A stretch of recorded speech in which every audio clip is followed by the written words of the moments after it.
Normally, I don't make videos about other YouTubers.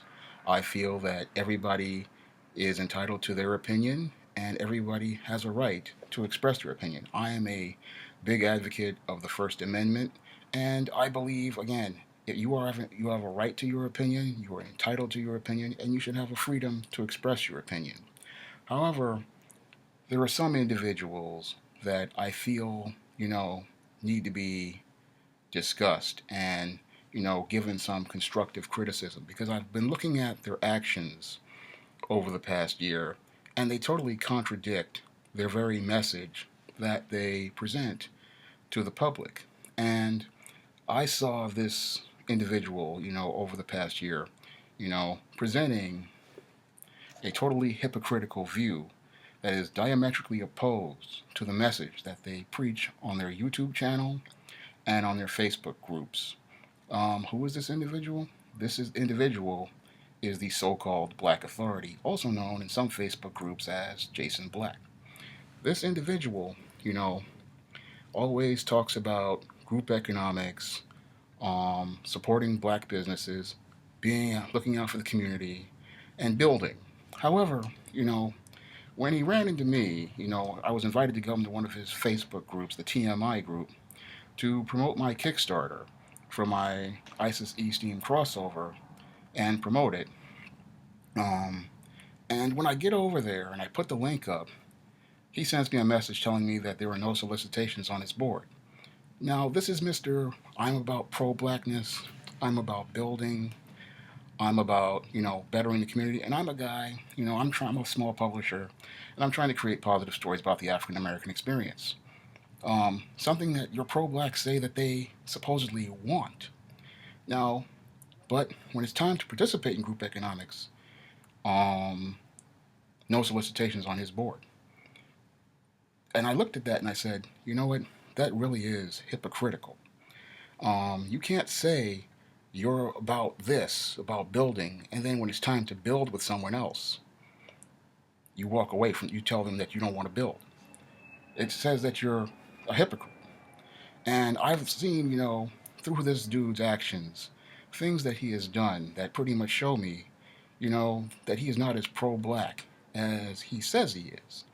I mean, I can go down a series of events besides my own Kickstarter.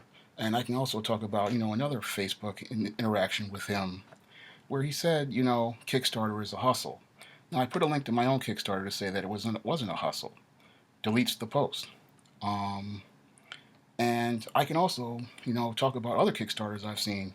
One done by actress Sally Richardson Whitfield that she did. How can it be a hustle? We have a black woman putting up together a Kickstarter to finance a stage play where she plays Lena Horne, successfully funded, but it's a hustle. And same thing with several other white people. They've created Kickstarters and they've made money, and but it's a hustle according to him. But the irony is, it's not a hustle when he's trying to raise funds to promote his documentary 7 a.m. Again, this pro black it pretty much shows things through his character. And when I look at his character, this is what I judge people by their actions. His actions pretty much show me that he is your standard red, black, and green hypocrite who talks black and sleeps white.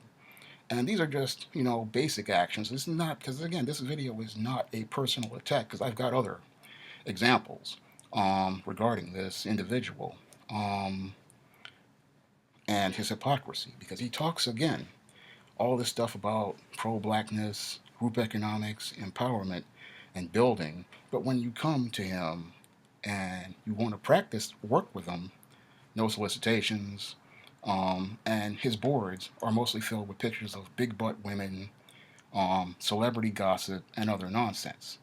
Again, if you say you're about building and group economics, why don't you have links to black owned businesses and black owned products throughout the year?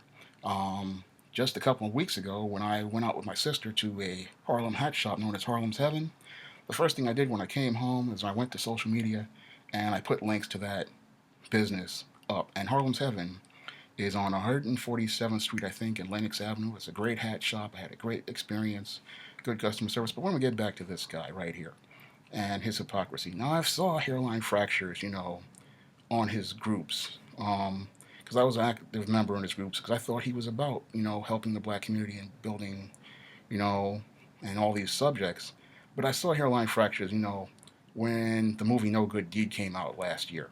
Now, he touted the box office of this movie getting $25 million as a success. I put up a post. I remember going to the because I was in the library at the time. I put up a post saying that it wasn't a success because it perpetuated the stereotype of a black brute. The same stereotype that got Trayvon Martin killed, Eric Garner killed, and Michael Brown killed. Mysteriously, after I put up the post, mysteriously disappears. Anyone who wasn't praising the success of No Good Deed seems like their opinion pretty much disappeared off that thread. And, it was like I wondered what had happened to it because I went down, scrolled down, mysteriously disappeared. And it seemed to me, it showed me, something about this guy. I said, there's something wrong here. And I didn't really start to see something wrong. I mean, I saw, hairline fractures in his so called YouTube beef with Tommy Sotomayor. And I saw some hairline fractures, right there because there was something he did that I saw that was clearly, dysfunctional and extremely feminine. Now, in his beef with Tommy Sotomayor, Mr. Black, um, what he does is he says anybody who is in Tommy's Facebook group, what he's going to do is he's going to delete them and unfriend them. And what he does is he lists all the names of the people in that Facebook group who were friends with weren't friends with Tommy Sotomayor, but who liked his group.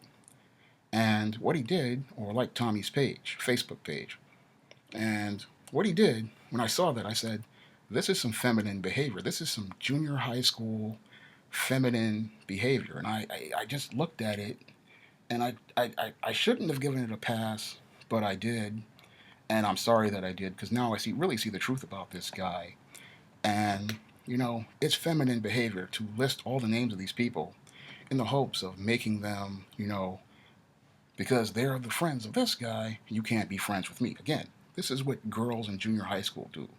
And I looked at his behavior, and it wasn't masculine. It was very feminine. It was something like, again, a 12-year-old girl would do, because you're friends with Nancy, and I don't want you to be friends with Nancy. Again, that's the pattern right there. And I looked at that, and I said, this is suspect, you know. And I look at that, and I said, that was suspect. Just because somebody likes somebody else and you're having a disagreement with them, you expect everybody who is in that Facebook to automatically go to your side. Again, that's dysfunctional. But this is par for the course with your pro-black Negro. If anybody disagrees with them, what they do is they try to shame them into silence, either with bullying tactics or their 50 cent words. And I've pretty much come to understand, how these pro-blacks operate. And Jason Black operates just like your standard pro-black. And when you deconstruct his actions and separate them from his 50 cent words, you really see that he really is a bona fide B word. And I'm not going to use the word, but this is what he is. Because this is what this guy does. He just tries to bully people and shame people.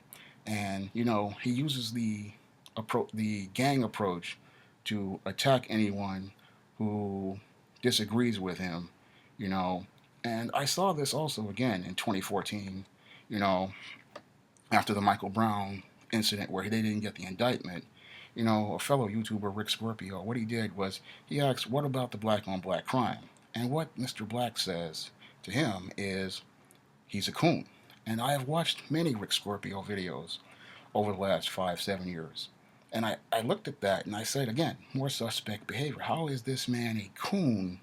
Because he disagrees with you when he presents a dissenting opinion. When you look at this and you go, he's a coon because and this is a man who has been a decent brother for at least 7 years, has been a good brother for 7 years, has presented very a lot of great topics here on YouTube for the last 7 years. But because he disagrees with him, he's a coon. And I looked at that and I said to myself, what is wrong with this dude? It's like, but what I'm learning more and more is that this is the way these pro blacks operate. They believe that they are the barometer of blackness and that their opinion is the only opinion. Again, this is a junior high school mentality. This is something, again, 12 and 13-year-old girls participate in. It's arrested development mentally. Just because somebody disagrees with you does not make them a coon. A coon is an action. Again, I'm going because I've read about coons from the Ferris State University, and that's not a coon. Just because somebody presents a difference of an opinion does not make them a coon. What makes a person a coon is an action.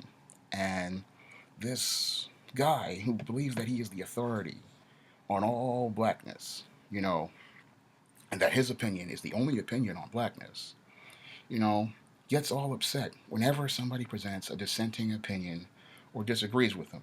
Well, it shows how immature they actually are. I've traveled all over the World Wide Web. I've gone to, as a Christian, I've gone over to numerous atheist websites. Um, I've gone and dealt with, numerous views that are completely different than mine. I've dealt with all sorts of views, even when I traveled and did different jobs. When I went to Washington, I ran into different people. And when I was working at the Strive program, I dealt with Muslims. I dealt with, again, with atheists. I've dealt with all sorts of people, homeless people, ex-offenders, and they all had differences of opinion. But I could work with them and get along with them because I understood at the end of the day, they are allowed their opinion here in America, and I'm allowed my opinion in America. There is no one definition of blackness, and that's what I learned, from my travels. Not only in life, but on the World Wide Web, there is no definition of blackness. But because I've run into black goths, black comic fans, black artists, and the spectrum of blackness varies in shades and textures. There is no one true definition of what black is, but your pro black authority believes that his definition is the only definition. And the reason why I think he wants his definition to be the only definition is because he wants to win the approval of white people. Now, all of this talk he does about white supremacy really is a smokescreen because what I've learned is that a lot of these pro blacks, they really don't care about black people. What they only care about is winning the approval of white people. And that's why they always talking about white supremacy.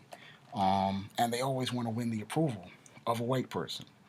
And that's the subconscious goal that they have. They want to make some white person happy. But in the most case, this guy, whenever you disagree with him, what he does is he either calls you a coon, he uses 50-cent shaming language, and if you're popular enough, he comes out with this video shank, where he makes a video condemning you. And I have to say to that, again, that is a really feminine behavior. Just because somebody presents an opinion that disagrees with your opinion does not mean that you go out and attack them. And he attacks them in the most cowardly way. A prisoner only shanks another prisoner when they go from behind. They never go face to face with this weapon. They use this weapon in a cowardly way because they don't want to confront that person face to face. If a person's having a fight with a fist fight, hand to hand, and they're going face to face, then there's a 50-50 chance they may not win or lose. But a person only uses a shank because they're cowardly and they want to go behind somebody's back. And this is what this guy does. Whenever somebody presents an opinion that is dissenting of his opinion, he comes out with a video shank, with his iMovie, Ken Burns pictures and other assorted things, denouncing this person, you know, making it look real cinematic and so-called professional. And a lot of Negroes, including myself, I used to fall for this gimmick, but now I see, because I've been working with iMovie myself on my own MacBook, and I see the tricks that this guy uses to make people believe that this person is public enemy number one. And usually he paints these people as public enemy number one, all because they have a difference of opinion and they simply disagree with him or they present views that he doesn't like. And to and again, who made this guy the black authority? Who made him the barometer of blackness? Again, as I said before, black comes in numerous textures and numerous shades. The black experience is very broad, and this is what I have learned again from my travels and my research as a writer, and what I understand, being in the world, that there is no, again, one definition of blackness, but Mr. Black Authority, Mr. Pro Black, only wants everybody to be this red, black, and green, pump the fist type monkey like over here. But that red, black, and green Negro, often is the whitest person in the room. Um, they only want everybody to be one type of black so they can be the talented 10th God over those Negroes and dictate to them, you know, their standard of blackness. And that's a real, again, junior high school mentality. This is what I ran into in IS 148 about 20, not about 20, not 30 years ago when I was 12 years old. This is what this guy, again, reminds me of a junior high school girl. You know, if everybody doesn't follow me and everybody doesn't agree with my position, then again, I use my 50-cent words to call them coons, sellouts, Uncle Toms, um, and other assorted names. And if they continue to persist, I call them a troll. I threaten to ban them, and other messages that make him feel like you're doing something to someone. Now, when he came at me talking about you were warned for a second time, I just packed up and left his both of his Facebook groups and unfriended him because I realized, I'm not dealing with a grown man here. I'm not dealing with a mature adult. I'm dealing with a Negro stuck in arrested development. And when you deal with a Negro stuck in arrested development, you cannot build anything with this type of Negro. Again, because this type of Negro really does not want solutions. What they really want to do is not deal with anything that doesn't fit into their tiny little box. And in his tiny little box, everything is about white supremacy, the white man behind the tree, and other assorted, dysfunctional, illogical ideologies. Now, I can tell you from my own personal life, you know, I haven't really had to worry too much about a white man behind the tree. What I had to really worry about in two occasions was when I was working was Negro enablers who enable this white man behind the tree to remain thinking certain ways about black people. And it's these Negroes like this that create the problem because what they do is they don't want anybody to see any other view of blackness except the codependent one that is presented to them from the dysfunctional narrative that they have created as the standard. You're pro black, you're white liberal, you're Negro pastor, and I would say even your gang member and your thug all follow the same narrative. And when somebody presents an argument that is completely different from that narrative, these guys start to get butthurt and they start to get upset and they try to eliminate you from the circle. And this is what I've run into not only in jobs that I've had, but on these boards as well, on Mr. Black Authority's boards as well. Anybody who presents opinions that are different from that narrative, he tries to eliminate from the circle. He does not want them on his forum because if these people start presenting different views and different ideas, then they may start, deconstructing and refuting many of the arguments that these guys pick. But again, what I was going to do was, even in the face of learning all the truth about this guy, I was going to be the good Christian and let it all go, and I was going to move on. But what really made me want to make this video was a recent attack on a young brother that I have had, communications with over the last 2, 3 years. This was J.M. McSwain, young brother. He was a co-host of Tech Talk. He's majoring in information technology. He's getting ready to get his BAS next year. And what I ran in, what he showed me snapshots of discussions on, this guy's board, this so-called Black Authorities board, where he made a simple statement saying, all you guys do is talk about white supremacy. And what really angered me was the fact that Mr. Pro Black Authority, so called, says that, you know, JM has always been kind of slow. Now, I look at this and it really angered me because here's a guy going for a degree in information technology. How is this guy slow? Doesn't seem like he's slow to me. And I'm a guy who took, CompTIA's A plus exam, and I scored 843 on it. So I know how tough IT is. It's a rough field, and you really have to know your stuff just to take just that simple A plus exam. To get a BAS in information technology means you're very smart. And I've listened to his, discussions on Tech Talk, and he went into in depth talking about IT. He understood who all the black inventors were, and for this guy to, attack this young man, this promising young man, and call and say that he is slow, that truly offended me. And the reason why it offended me because it reminded me, even of myself 30 years ago, because this is what I dealt with when I was 12 years old. Um, People saying that I was slow and all, and I learned now, it's all because you present a view of blackness that is the complete opposite of what these pro-blacks want to define as blackness, just like your gang member, your Negro pastor, and other assorted dysfunctional mixed nut Negroes. And for them to attack this young man, this is the type of brother you really want to have in your community. Because how many black men do we have in IT? I mean, just to have this guy on a Facebook group, you know, it helps it by leaps and bounds because, again, there aren't that many black men in IT. And for him to say this guy is slow, and then for other guys to say, oh, you're trolling, all because he presented a difference of opinion, you know, truly showed me, that again, this pro black authority really is not about helping black people. And this is what he is. He does not want solutions. Again, this is a man who, once he gets his degree, is going to be all about solutions. Because we need IT guys, we need guys like this in the community, we need guys like this to teach other black boys, materials about IT. We need that type of guy. And you say that he's slow, you make fun of him, and then you ban him from your group, all because he disagreed with you. All because he said, you know what, you guys need to stop talking about white supremacy. Now, I have made points about white supremacy even in my own videos, but I say to myself, you know what, you can't talk about it all the time.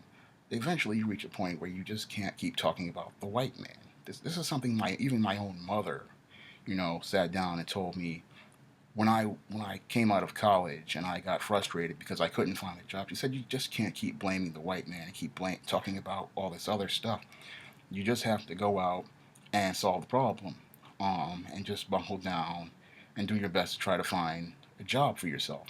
All this talk about the white man really isn't going to help anything. All this talk about white supremacy really isn't going to change anything. You guys going back and forth on a message board talking about Mr. Charlie and how he's exploiting people really doesn't help anyone, because at the end of the day, while you guys are on Facebook talking about the white man, that same white man is making money off of you. If you look at all these people on Facebook, talking about white supremacy, they don't understand that Facebook is owned by Mark Zuckerberg, a white man.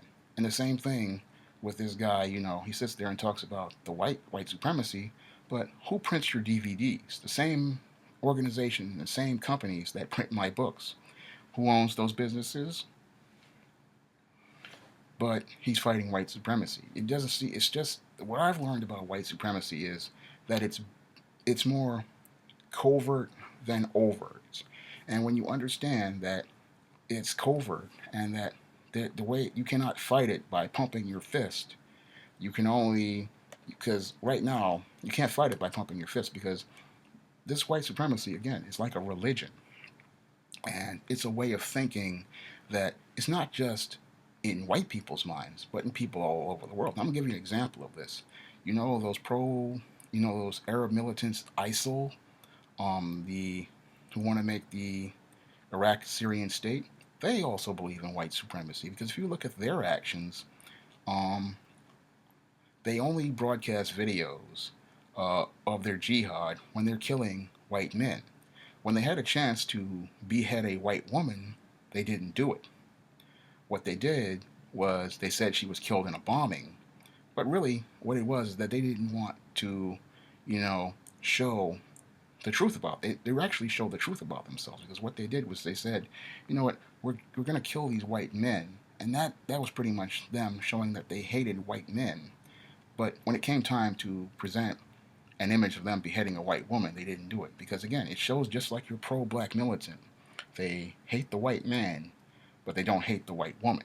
And it pretty much, it shows you, the flaw in their argument regarding their white supremacy. It's the same thing. The ISIL militant, just like this pro-black authority, they want to be the defining voice of what it is to be Islamic. But when you really deconstruct them, just like this pro-black authority, you find all sorts of lies and hypocrisy in their arguments regarding, the picture of blackness, and that they really aren't about, creating and building in the black community. They're all about exploiting the black community. Because again, I go back to that Kickstarter argument. You know, it's a hustle for him. It's a hustle for everybody else, but it's not a hustle for him. He can raise money through Kickstarter, and it's group economics. But when it's time to help another black businessman like myself, it's it's no solicitations. And and when it's time for somebody to present a difference of opinion, it's a problem. And when anybody presents an argument, that counters theirs, they want to, either delete the comments, um, threaten the person with shaming language, or call them a troll, threaten to ban them. And I have to say this, this is the type of ideological thinking that Hitler had, regarding differences of opinion. If we look at Adolf Hitler, he had the exact same views. Anybody who didn't have his views, he viewed, as needing to be destroyed, needing to be exterminated, and because he did not want a dissent of opinion. And this is why I say, this guy calls himself an authority. He really comes across with the same fascist views of your black matriarchal female. Because your black matriarchal female has the exact same ideas. You know, my opinion is the only opinion. My way is the only way. If you disagree with me, there is something you're something wrong with you. And they make every effort to push you out of the social circle. They make every effort to try to humiliate you. And I know what they try to do, and what they try to do is they try to take pieces and breadcrumbs of what you say and try to turn these little snippets to turn you into, public enemy number one. And this is what they do because they want to persuade the masses to believe that you're this enemy, when in actuality, all you're doing is presenting a difference of opinion. We're allowed to all have differences of opinion here in the United States of America. This Constitution guarantees everyone freedom of speech. And who died and made this guy the pro-black authority, um, of the authority or the authority of blackness? Who said that his standard was the only standard for blackness? Again, as a man who has traveled all over the internet and seen, all sorts of black culture, just right here in America, there is no one defining statement on blackness.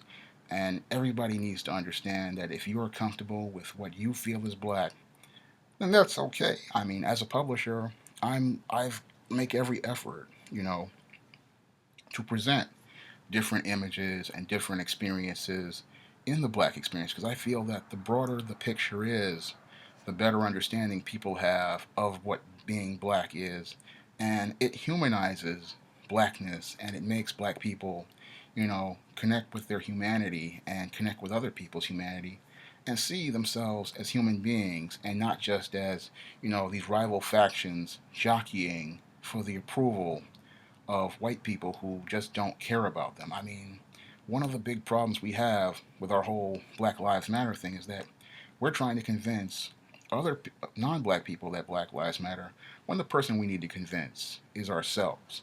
And with this Jason Black guy, what he is trying to do is he's not helping anybody. He's just out to exploit black people. I mean, he's not about blackness. He's not about supporting black people. Um, he basically comes across as real feminine to me in his behaviors and his actions. I mean, this is the way your black woman acts. If you say that you're a man, you come from a home with a father. You know what? I come from a home with a single mother. I only saw my father once a week. And I'm acting more like a man than you are. And that's not to be personal because if anybody disagrees with you, you go into the same behaviors as your black woman, using the shaming tactics, using the bullying, um, and just going and being emotional and trying to turn other people against other people. Again, just like your junior high school black woman. And it's really immature because when I look at this behaviors and look at these actions, you know, that's not the action of a leader. The action of a leader is to listen to other people's opinions, you know, and, take what they have to say in consideration, listen to their opinions, and understand at the end of the day, it's their opinion, it's your opinion. You are not the authority on anything. I mean, that's an elitist view of things. That's the same view that the talented 10th had regarding black people. They thought, um, because people thought with the talented 10th, what they were going to do was they were going to come back and help the rest. But in actuality, what they do is they say, I've got mine, screw you. And this is what this guy has pretty much said, to me through his actions regarding my own Kickstarter just a couple of months ago. He got his for his documentary, Screw Me and Screw the Rest of These Other Black People. And as long as they look at these pictures of big butt women, celebrities, and talk all this nonsense, everything is fine. But when it comes down to really participating in serious matters such as group economics and supporting other businesses or making efforts to help other people, get network connections so that they can, find jobs and businesses. This is one of the reasons why I came to a place like social media was to make those connections because I really don't have that many contacts here in the South Bronx because, well, it's hard to have contacts in a neighborhood mostly with dope dealers and welfare people. And I wanted to really work with professional black people, but really most of his boards are usually just talking about movies, talking about celebrities, and not really working towards taking the constructive action that I thought they were. When I look at constructive action, I look at things like, putting links to black owned businesses whenever you can, giving black people articles like I do in my blog to really help them, with their lives, like when I do with my men's issue series or I do with my Simp trilogy. I do other books, to try to help black men, get themselves right and stuff like that. Sometimes I do articles for black women, but they get upset when I present articles like why 70% of black women are single. And I really want to see black people be better and do better. And it really upsets me when you see a guy, make ad hominem attacks at one of our best and brightest brothers, like your J.M. McSwain, who is, if he finishes his degree, is going to be, one of those brothers we really need in our community and we really need the support of. And, you just don't stick a middle finger up at him when this is a guy who could help you. Same thing with me. I'm a guy who could probably help you because I'm one of those guys who's trying to produce these images that are positive of black people and humanized of black people. But you blow guys like me off, and then you say you're pro-black and that you're all about blackness and group economics and empowerment when all you're about is exploiting the community to enrich yourself at the expense of other black people. Because this is the way your pro-black operates. They make all of their money by exploiting other black people through this gimmick that they have where they try to make themselves out to appear intelligent, but they actually aren't. And they want to make it look like they know everything about black culture and the black community and that they have the best answers for the black community. But when it's time, for the rubber to hit the road and it's time for them to take that constructive action, what I find in most cases is that they're just as craven and as cowardly as your thug or your hood rat or any other of these assorted dysfunctional Negroes. I have noticed, time and time again on jobs that I've had and in social interactions, whenever there's a white person that they say that they hate so much, when it's time to confront them, these people are long gone. Now, on my blog, I have confronted white people and I have stood up to them. I remember there was a blog that I did.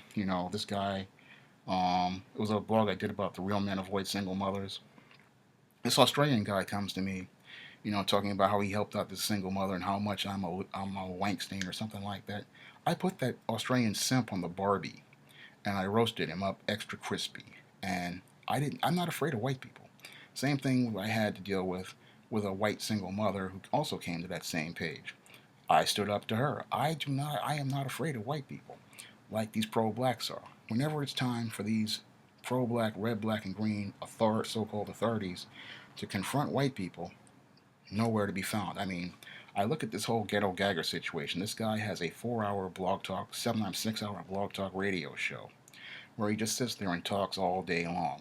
He had the ultimate vehicle, to help get this site shut down. He had more followers than I ever did even with my 1 million hits on my blog. Um, and he has the tools, to help get this site shut down. He could have presented the same argument I presented in 2 of my videos and 2 of my blogs regarding ghetto gaggers and trying to get shut down. If you're supposedly pro-black and you love black people, why aren't you, working with other black people towards getting this website shut down? Again, this is just as simple as, contacting the web host or making a complaint to the FCC saying that this site is obscene. But Mr. Pro-Black Authority ain't got no time for that. He's too busy talking about white supremacy to do things to help the black people he loves so much. And you look at his actions again. Everything is about other people following his narrative of blackness and him not, taking action to help black people become better black people. Now, I'm not the perfect guy. I'm just an average brother. Um, and I look at this guy, and the only reason why, again, why I'm making this video about him is because of the way he is. His behaviors, his actions, they all are hypocritical, contradictory, and even feminine to me because, again, if you cannot disagree with someone, if you can't have a forum, if you're going to have forums on Facebook or, YouTube channels, people are allowed to disagree with you.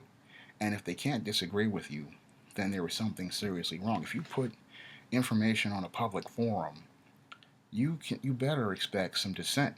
And all you have to do is just shake it off. And this is what I've had to do over the last 6 going on 7 years running my blog, www.shawnsjames.blogspot.com, my official site. I've had to deal with numerous people who disagree with me. And it's only when people were getting really personal that I ever decided to delete a topic. And I only deleted maybe 2 topics in my life. And I deleted one at the request of my readers. That was the one regarding a sweet lady who had come to my page and was using hit and run ad hominem attacks, because they didn't like the way they felt the direction and the tone of the blog was going. And another one I did was the part 2 about real men avoiding single mothers when homosexuals were trying to hijack the topic and the comment section and take it off topic. Oh, and then there was the other case when I had to deal with the stalker where I had to close my comment section just for a short time because this individual it was again acts just like this pro-black authority. Whenever they disagree with you, they get so butthurt because this guy got so butthurt over the movie No Good Deed, and it was like a black female, just wanted to get me to agree with him, and that he literally came to my Facebook page trying to stalk me, and I literally had to shut down the blog comment section because of this person's out of control and utterly dysfunctional behavior. But other cases, people just make their comments, they leave. Sometimes if I feel like rebutting their comments, I do. And if somebody says something completely ridiculous and, as I see it, completely insane, I will, present, like I did. I've only done this like the simp on the Barbie or when I roasted up the side piece. Present because I really want people to see how absurd some of these arguments actually are. And that's only couple times I did that stuff. But I have no problem with people disagreeing with me. People have always, because when you run a blog, that's just part of the business of running a blog. But this guy, who has, more subscribers than I do, more views than I do, he can't take constructive criticism, and it's pretty sad. You would think a guy like this, would be able to take constructive criticism and be able to listen to differences of opinion and have people disagree with him. I mean, this is something that just came with my travels as a comic fan. I've gone to numerous boards like the Wizard World boards, the Swoosh, um, Superhero Hype, and guys, we get in, and even on Facebook, I love my comic nerds and DC Universe reboot. We have our disagreements. We present arguments, and we go back and forth with each other. But it never gets to the point where people are deleting comments. I mean, deleting posts, deleting threads. Everything is about us being able to discuss things with ourselves, and we agree to disagree. And that's one of the things I like, about other subcultures like your comic collection and your goths. They can have their differences of opinion, and everything is fine. I mean, with the goth subculture, they're like, goth is goth, no matter what it is. Because I've been doing research for goth because I have this new novel coming out, and goth is goth, and it's like yeah, they have their fair share of elitist guys in there, but they all can agree to disagree. But only in the Negro community do you have these pro-blacks trying to be the gods over the black community, and what they want to do is be the only voice for the black community to the white community. They want to dictate the narrative so that they can win the favor and approval of the white liberal. They're no different than the slave who wants to get the extra biscuit from the master's table. And when you look at these guys, like this pro-black authority, you have to see them for the joke that they actually are. And when you get your eyes opened up to them, you realize that, you just can't take them seriously. And the reason why you just can't take them seriously is because their narrative doesn't follow any logic or reason. Again, they know how to use 50-cent words, and 99% of it is hot air. But when it's time to take action, they just can't do it. Um, that's all I have to say for this video. If you're in a group with this guy, I suggest you get out of it. And this is a message for J.M. McSwain. You just have to keep pushing and persevering. Shake off being a part of this group is just a waste of your time. You can actually do better than this. And you can do better than this pro-black Afrocentric. Um, and, there are greater and better things ahead for you. And you just have to just keep pushing and realize there are good brothers out there who really want to help you become the best person you can be. And getting yourself to the next level is not going to be that hard. It's just that you have to find the right people to work with. Again, that's all I have to say for this video. You can comment, rate, and subscribe.